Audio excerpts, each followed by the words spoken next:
وهو الذي يتوفاكم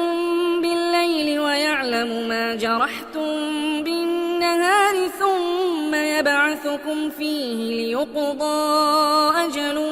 مسمى ثم إليه مرجعكم ثم ينبئكم بما كنتم تعملون وهو القاهر فوق عباده ويرسل عليكم حفظة حتى إذا جاء أحدكم الموت توفته رسلنا وهم لا يفرطون ثم ردوا إلى الله مولاهم الحق ألا له الحكم وهو أسرع الحاسبين قل من ينجيكم من ظلمات البر والبحر تدعونه تضرعا وخفية لئن أنجانا من هذه لنكونن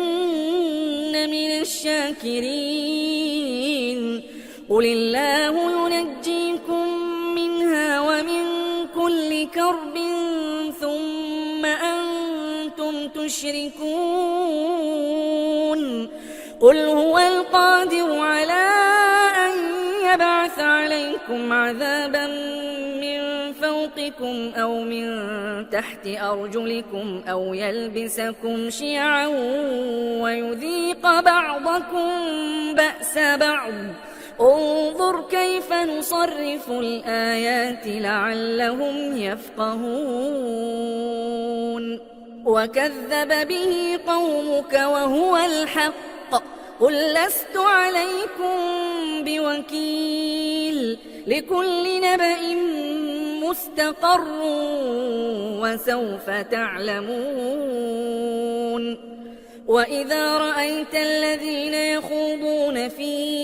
آياتنا فأعرض عنهم حتى يخوضوا في حديث غيره